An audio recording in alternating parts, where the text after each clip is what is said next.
melakukan sebuah pekerjaan. Misal harusnya dikerjakan 3 orang, menjadi dikerjakan 5 orang atau 6 orang, gitu ya.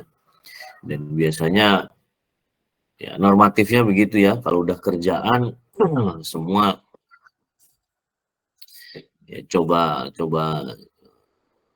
nimbrung begitu ya, dengan harapan dapat mudahnya, dapat enaknya. Contoh juga sering kalian temui ketika mengerjakan tugas perkuliahan gitu ya, tugas kelompok. Akan ada yang ya berharap, udahlah saya nimbrung-nimbrung aja begitu ya, nebeng nama gitu. Hal tersebut menjadi tidak efektif gitu ya, menjadi tidak efektif dalam aktivitas operasional pekerjaan yang dilakukan. Kemudian tujuan berikutnya menciptakan hubungan kerja yang jelas dan teratur. Hubungan kerja yang jelas dan teratur ya, artinya menjadi clear dan jelas gitu siapa bertanggung jawab terhadap apa. Kemudian ketika ada sebuah masalah, ada kejadian yang terjadi, maka dengan mudah ditelusuri gitu ya, siapa yang melakukan kesalahan, siapa yang harus bertanggung jawab, kemudian apa konsekuensinya. Nah, itu berdasarkan rancangan organisasi yang dibuat. Kemudian meningkatkan motivasi dan produktivitas karyawan.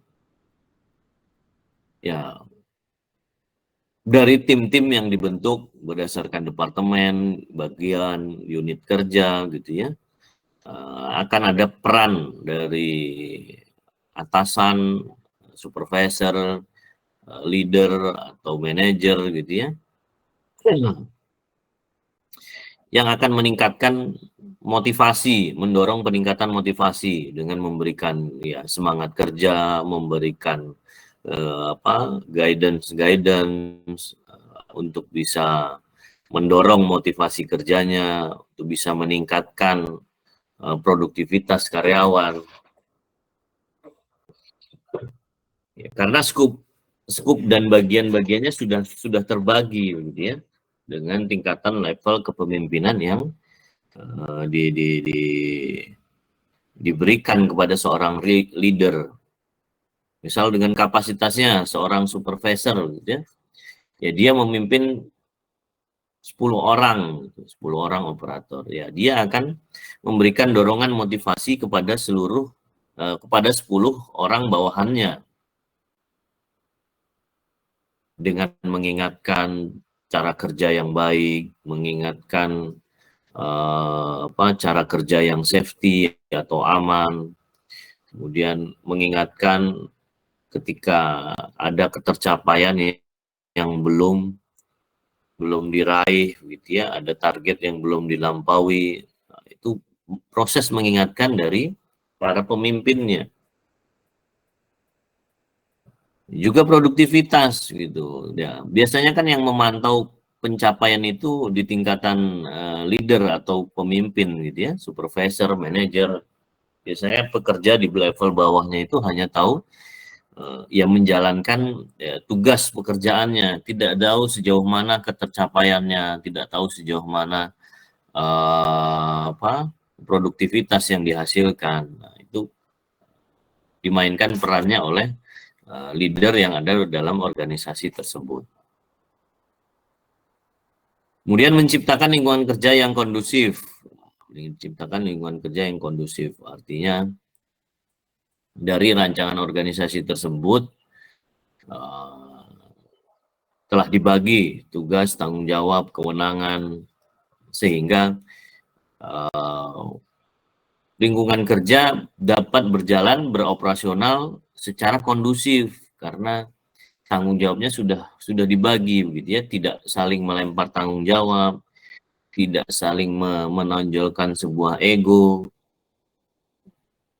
Ya, pasti dinamikanya akan ada begitu ya dalam organisasi, tapi bagaimana dinamika tersebut bisa dijalankan dengan baik, bisa didiskusikan dengan baik, misal terjadi sebuah masalah, terjadi sebuah problem, maka harapannya itu bisa didiskusikan dengan baik, sebagai bagian dari proses lingkungan kerja yang kondusif. Jadi tidak perlu sampai el-elan, gontok-gontokan begitu ya. Misal ada ya, permasalahan di mesin yang dijalankan gitu ya. Ya. Diawali dengan diskusi gitu ya, diskusi pihak-pihak yang terlibat bertanggung jawab. Misal si operator yang menjalankan mesin tersebut, kemudian diskusi dengan pihak yang melakukan maintenance terhadap mesin tersebut. Apa nih masalahnya? Kenapa misal pergerakan mesinnya lambat? Gitu. Nah, itu didiskusikan. Ketika memang tidak bisa terselesaikan dalam diskusi di level operator tadi, operator dan mekanik, maka dinaikkan begitu ya, dinaikkan proses diskusinya dengan melibatkan misal supervisornya. Ya, bisa supervisor produksi, supervisor maintenance atau perawatan mesin, saling berdiskusi begitu ya. Sehingga lingkungan kerja menjadi kondusif, sehingga operator kembali bisa bekerja dengan baik, tidak kalah dengan mesin-mesinnya. Itu kemudian juga berkaitan dengan aturan perusahaan, aturan disiplin. Itu menciptakan lingkungan kerja yang kondusif. Siapa yang menciptakan, siapa yang berhak menetapkan aturan disiplin? Aturan tentunya ditetapkan berdasarkan keputusan manajemen atau pimpinan gitu ya, dengan mempertimbangkan masukan dari berbagai pihak. Dan aturan itu dibuat untuk menciptakan lingkungan kerja yang kondusif. Kemudian dari aturan tersebut ditentukan siapa yang berhak memberikan pengawasan, berhak memberikan sanksi, dan kembali lagi untuk menciptakan lingkungan kerja yang kondusif. Bayangkan ketika aturan kedisiplinan tidak ditetapkan, jam kerja terserah saja semaunya masuk kerja gitu ya, mau masuk kerja jam berapa dipersilakan. Apakah akan menciptakan lingkungan kerja yang kondusif? Tentu tidak gitu ya. Ada sebagian yang sudah kerja, ada yang sebagian belum, ada yang menunggu bahan bakunya dikirim. Penting bagi perancangan organisasi untuk bisa menghasilkan lingkungan kerja yang kondusif. Baik, sampai di sini ada yang mau tanyakan dulu, silakan.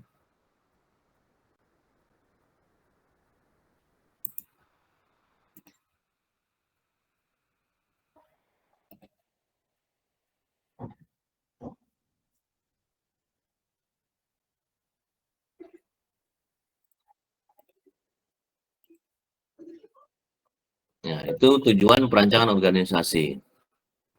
Yang berikutnya, faktor-faktor yang mempengaruhi dalam proses perancangan organisasi. Ya, visi, misi, dan tujuan perusahaan. Itu tentunya menjadi fondasi awal begitu ya, fondasi awal dalam menentukan organisasi perusahaan. Apa yang menjadi visinya? Apa yang menjadi misi dari organisasi tersebut? Ya, tujuan dari perusahaan itu apa? Menghasilkan produknya berupa apa? Barangkah atau jasa? Itu yang harus ditentukan di awal.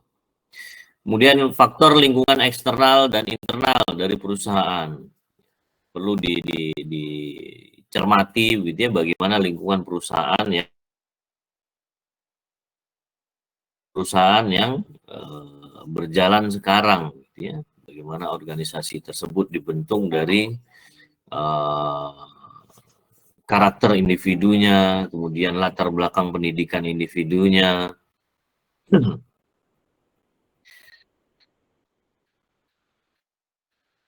Contoh lingkungan internal di perusahaan garmen gitu ya, perusahaan apa? Ya garmen yang menghasilkan produk pakaian itu kan cenderung dominan pekerjanya banyak begitu ya, pekerjanya banyak dan didominasi oleh para pekerja wanita dengan latar pendidikan misal lulusan SMA atau yang sederajat. Tentunya akan berbeda gitu ya dengan lingkungan internal sebuah bank yang memang ya terkondisikan kompetensi yang dibutuhkan misal di tingkatan level D3 keuangan, akuntansi gitu ya, kemudian tidak didominasi oleh pekerja wanita juga, lebih variatif antara porsi pekerja pria dan wanita gitu ya. Itu turut mempengaruhi bagaimana proses dalam perancangan organisasi. Kemudian faktor eksternal perusahaan, ya, perlu dicermati gitu ya, bagaimana perusahaan ini atau organisasi perusahaan ini ya, berinteraksi dengan pihak eksternal perusahaan, diantaranya dengan konsumen, dengan para supplier atau vendor yang berinteraksi dengan perusahaan, kemudian juga bagaimana berinteraksi dengan masyarakat yang berkaitan dengan community development, sustainability gitu ya, CSR. Ini ikut mempengaruhi gitu, bagaimana proses dalam merancang organisasi perusahaan.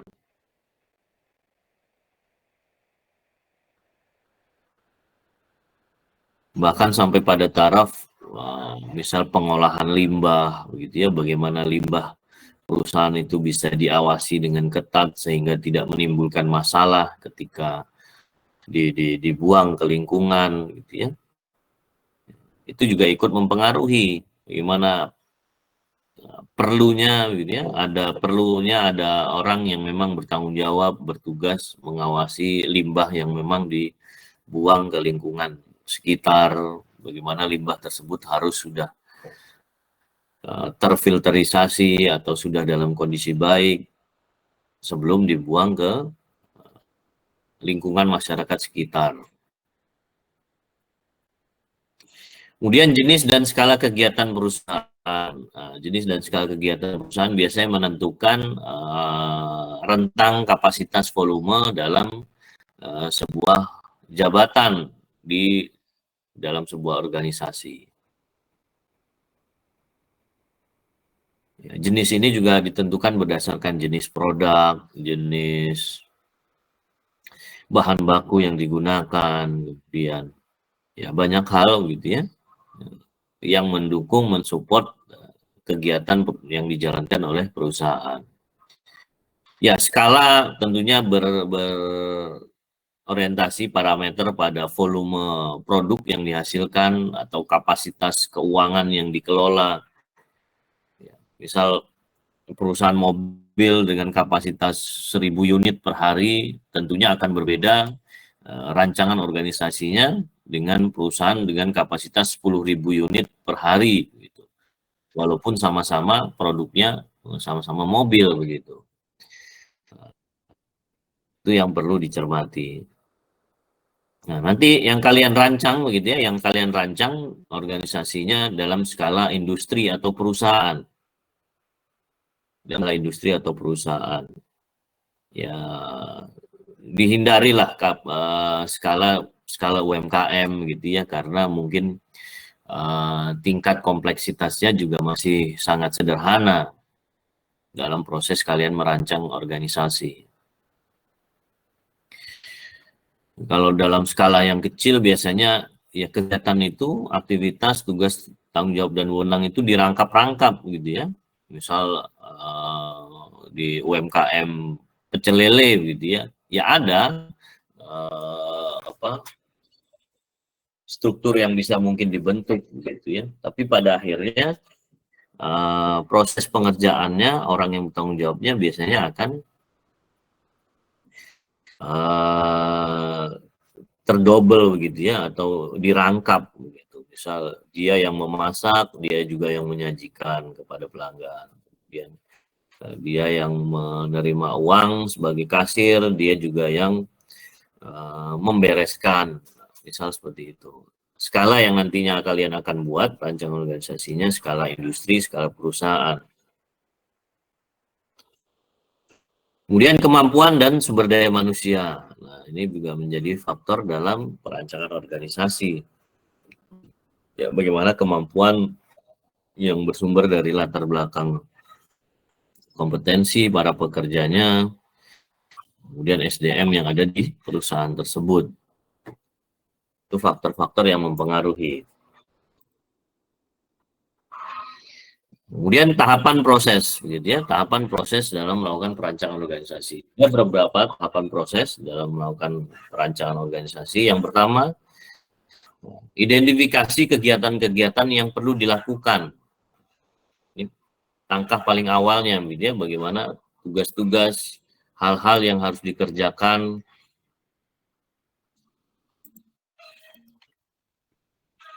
harus diidentifikasikan di awal.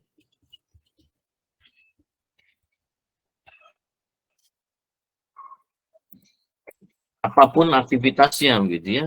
Misalnya ini pabrik tahu, ya. Apa sih tugas yang diperlukan untuk menjalankan proses produksi tahu?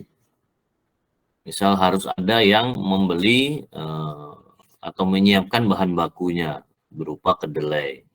Harus ada yang menyiapkan bahan bakunya berupa air. Harus ada yang menyiapkan bahan bakunya misal bumbu-bumbu begitu ya.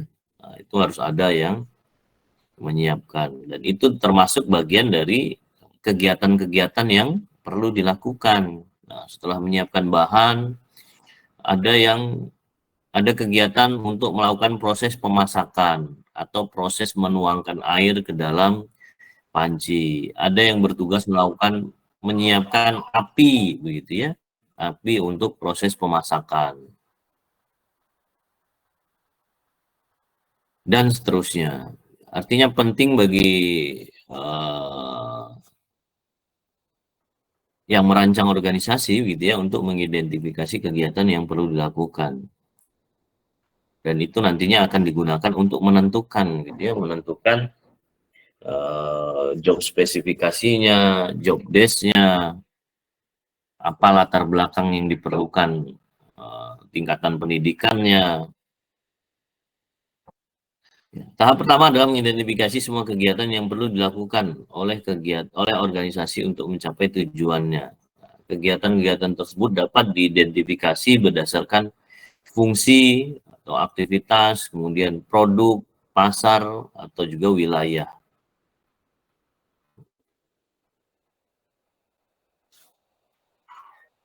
Ini tahapan pertama, yaitu identifikasi kegiatan yang perlu dilakukan. Kemudian tahapan berikutnya adalah pengelompokan. Ya, pengelompokan kegiatan-kegiatan tadi berdasarkan fungsi, produk, pasar, atau wilayah. Jadi dikumpulkan nih aktivitas kelompok-kelompok tersebut yang memiliki kedekatan aktivitas, gitu ya, kedekatan kegiatan. Misal proses pemesanan barang itu berdekatan dengan aktivitasnya, misal yang berinteraksi dengan supplier, yang berinteraksi dengan vendor, itu akan berdekatan tuh dengan proses penyiapan bahan baku.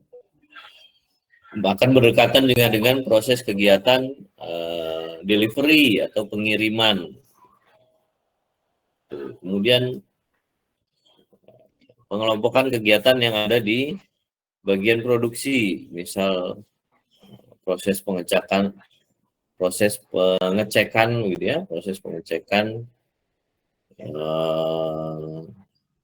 kondisi bahan baku. Nah, itu biasanya berdekatan dengan orang-orang yang ada di departemen produksi. Karena setelah dicek barang-barangnya yakin dalam kondisi baik, baru bisa dilanjutkan ke workstation produksinya. Di workstation produksi ada yang bertugas mengumpulkan bahan baku, ada yang bertugas melakukan assembly begitu ya, atau ada yang bertugas melakukan proses permesinan kepada bahan baku. Nah, itu dikelompokkan, disusun begitu berdasarkan yang saling berdekatan begitu ya, secara fungsi maupun secara aktivitas. Kalau berdasarkan pasar, ya dikelompokkan berdasarkan pasar wilayah mana gitu. Misal pasar tradisional atau pasar modern itu bisa dikelompokkan kegiatan-kegiatannya. Ya, setelah semua kegiatan teridentifikasi, langkah selanjutnya adalah mengelompokkan kegiatan tersebut dalam unit-unit organisasi. Pengelompokan kegiatan dapat dilakukan berdasarkan fungsi, produk, pasar, ataupun wilayah. Ya, jadi di awal diidentifikasi kegiatan-kegiatan yang dilakukan, tugas-tugasnya, kemudian dikelompokkan. Kemudian baru ditentukan nih penentuan hubungan antar tugas, wewenang, dan tanggung jawab yang sudah dibagi dalam jenjang level jabatan, gitu ya. Ya, pada tahap ini ditentukan hubungan antara tugas, wewenang, dan tanggung jawab dalam setiap unit organisasi. Tugas adalah pekerjaan yang harus dilakukan, wewenang adalah hak untuk mengambil keputusan, tanggung jawab adalah kewajiban untuk melaksanakan tugas dan wewenang, dan konsekuensi, gitu ya, dan konsekuensi atas tugas dan wewenang yang sudah dijalankan.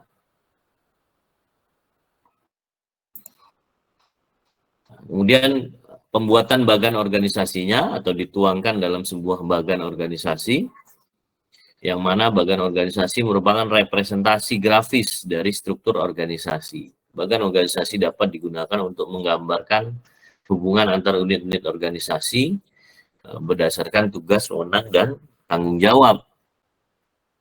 Di situ juga akan terlihat begitu ya level jabatan dalam sebuah organisasi, dan biasanya interaksi yang berkaitan dengan instruksi, komando, atau perintah begitu ya, perintah pekerjaan itu diatur berdasarkan jenjang level jabatannya.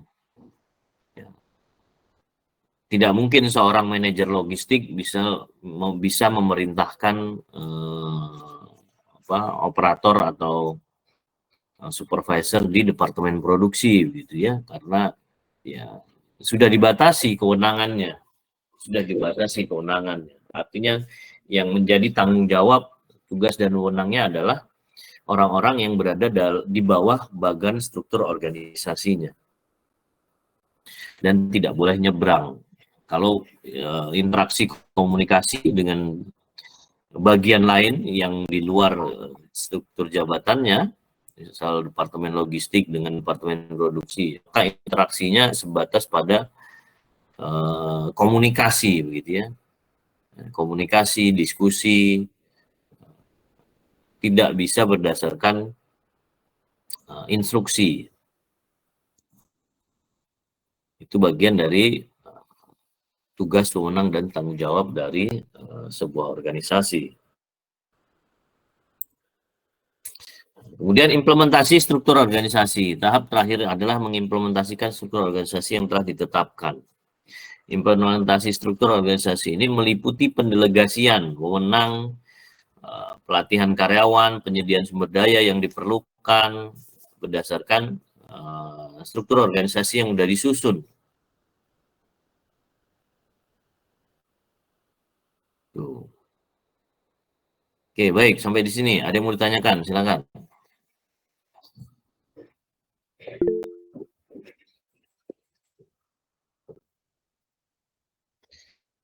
Baik, sambil yang lain jangan lupa presensinya ya. Sudah bisa belum?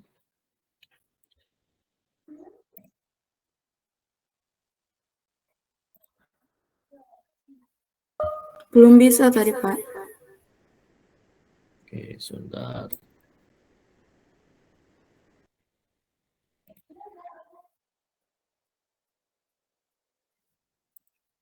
Ya, silakan dicoba presensinya.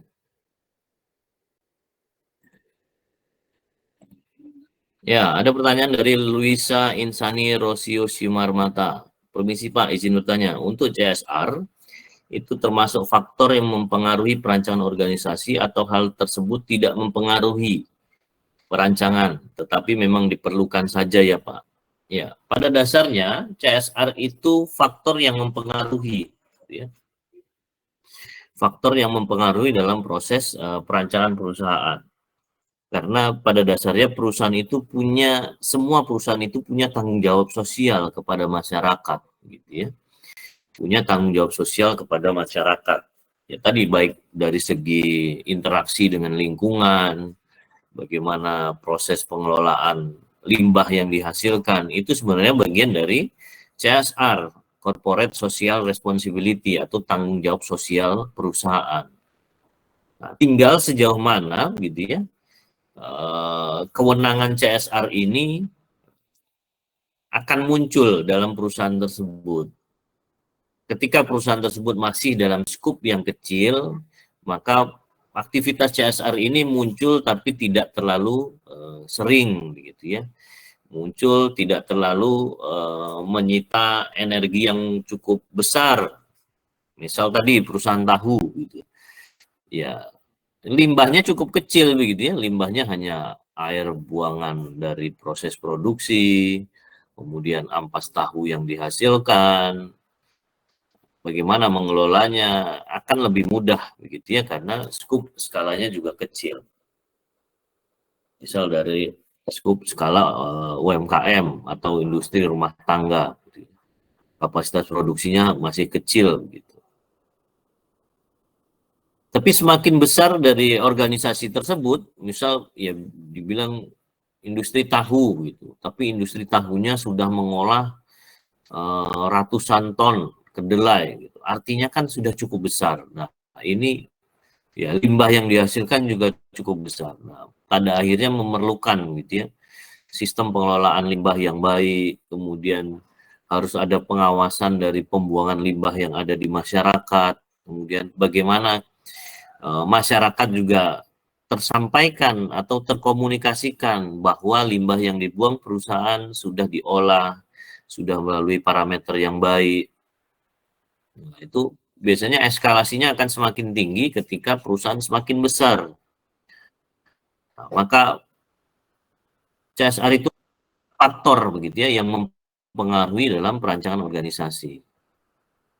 Begitu ya, Luisa ya.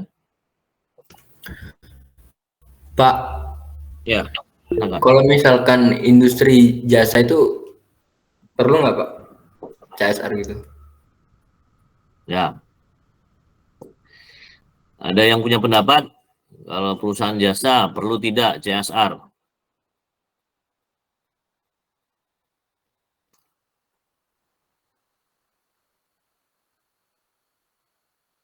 Contoh konkret deh, BCA. BCA itu perusahaan jasa atau manufaktur? Jasa Pak. Jasa. Pernah lihat kegiatan CSR-nya BCA?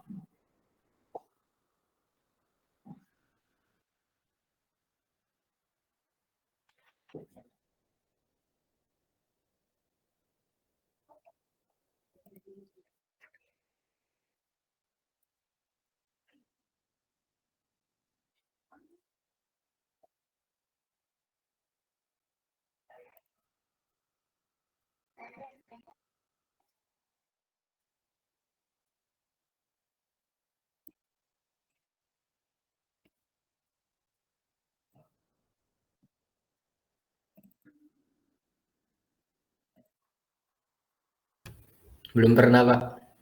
Oke, kita lihat di sini.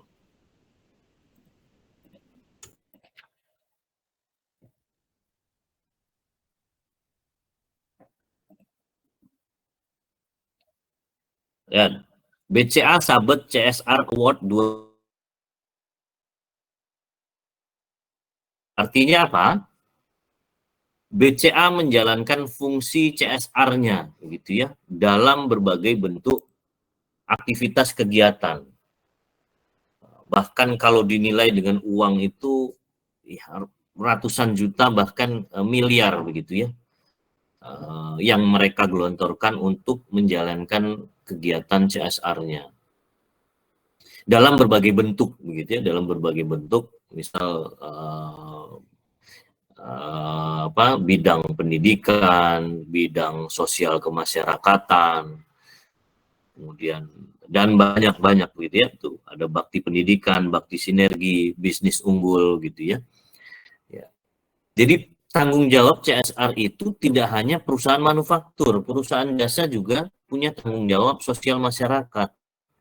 Artinya mereka perusahaan ini punya tanggung jawab untuk tidak hanya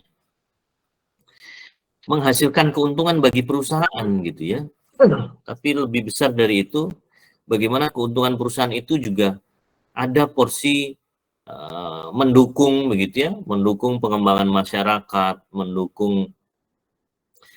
mendorong tumbuhnya perekonomian di masyarakat, termasuk juga di perusahaan yang bidangnya jasa.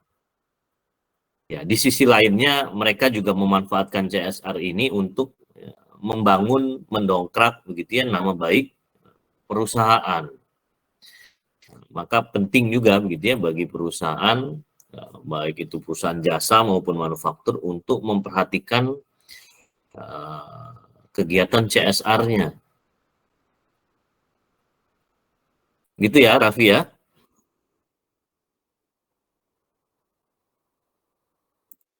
Baik Pak, paham.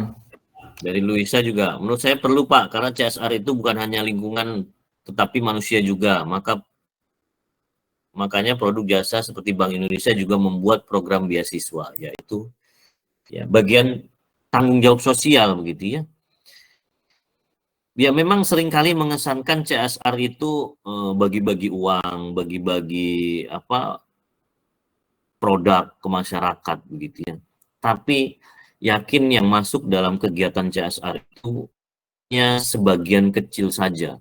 Tentunya sudah diukur oleh perusahaan gitu ya. Kalau mengacu ke undang-undang itu kalau tidak salah 5% dari keuntungan. Jadi, kalau keuntungannya 100 juta, ya hanya 5 juta begitu ya yang dibagikan kepada masyarakat, wajibnya gitu ya, untuk sebagai bentuk tanggung jawab sosial. Dan itu tidak melihat perusahaan manufaktur atau perusahaan jasa. Artinya semua punya tanggung jawab pada sosial masyarakat.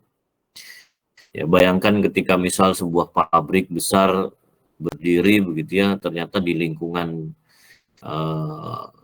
desa tersebut masih ada orang yang berada di bawah garis kemiskinan. Itu akan mencoreng nama dari perusahaan tersebut begitu ya. Dan itu merupakan bagian tanggung jawab sosial masyarakatnya. Ya, gitu ya terkait CSR. Saya lanjutkan.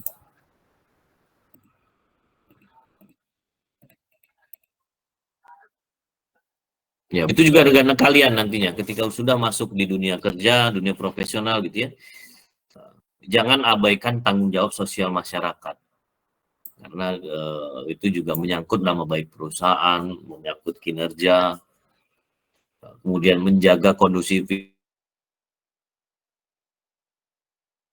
Ternyata pekerjanya diimpor atau diambil dari luar daerah. Nah, ini pasti akan menimbulkan potensi masalah gitu ya.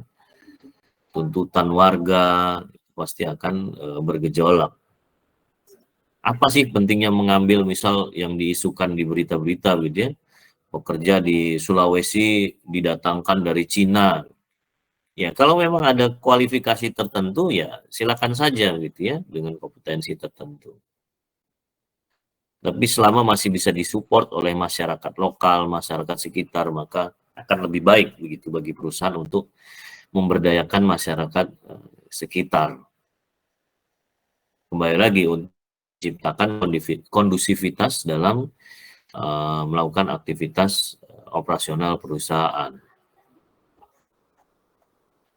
Ya ngapain kalau datengin pekerja dari luar, ternyata dia ya cukup ahli begitu ya, memang bidang pekerjaannya, keahliannya, tapi menimbulkan masalah. Perusahaan didemo terus sama masyarakat, aktivitasnya diganggu, ya menjadi tidak kondusif gitu ya. Kemudian beberapa tips melakukan perencanaan organisasi, libatkan semua pemangku kepentingan atau pihak-pihak yang terlibat, baik itu pemegang saham, kemudian karyawan, para manajer, digali sebanyak mungkin begitu ya, bagaimana argumen-argumennya dalam proses rancangan organisasi yang sudah disusun.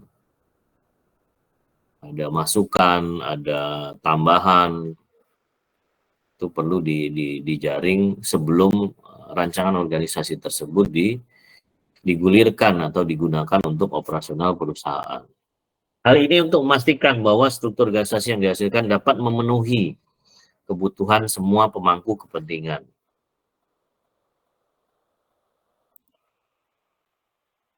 Kemudian tinjau faktor-faktor yang mempengaruhi perancangan organisasi. Dalam melakukan perancangan organisasi perlu mempertimbangkan faktor-faktor yang mempengaruhinya. Ya, tadi visi, misi, tujuan, kemudian lingkungan eksternal dan internal, serta kemampuan sumber daya. Kemudian lakukan uji coba sebelum menerapkan struktur organisasi. Setelah struktur organisasi dirancang, perlu dilakukan uji coba untuk memastikan bahwa struktur tersebut dapat diterapkan secara efektif. Uji coba dapat dilakukan dengan melibatkan karyawan dalam proses simulasi penerapan struktur organisasi. Jadi tidak serta-merta langsung dituangkan dalam sebuah SK ketetapan begitu ya, tapi melakukan uji coba terlebih dahulu dalam proses menjalankan gitu struktur organisasi yang sudah disusun. Baik, itu untuk materi yang disampaikan pagi ini. Silakan kalau ada yang ditanyakan.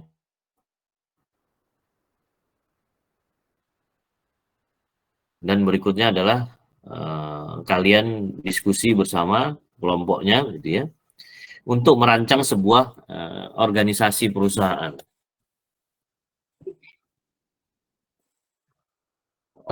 Ini adalah struktur organisasi gitu ya. Di awal tetapkan dulu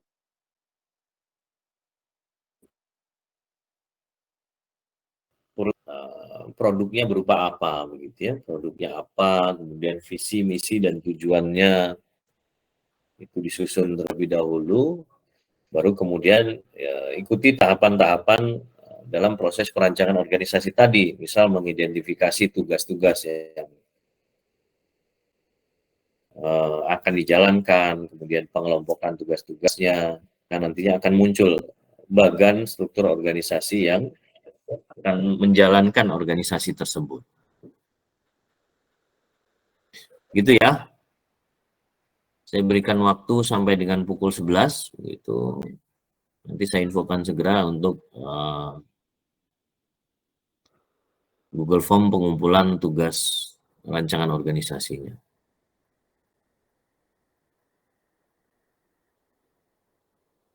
Baik, cukup jelas ya tugasnya.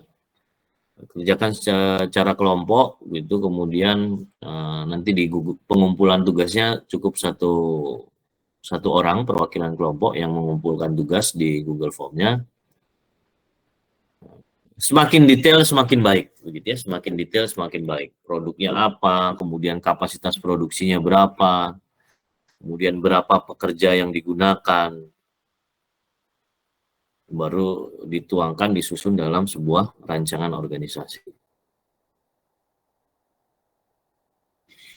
Baik, cukup ya. Ya, nanti tugasnya dikumpulkan dalam bentuk tulis tangan saja, tulis tangan kemudian difoto, kumpulkan dalam bentuk PDF.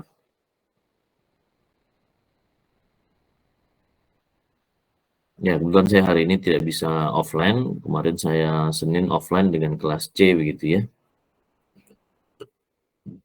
Sama mengerjakan tugas rancangan organisasi ini. Baik, jika tidak saya cukup, saya cukupkan pertemuan kali ini. Kita tutup dengan berdoa menurut agama dan keyakinan masing-masing. Berdoa dipersilakan.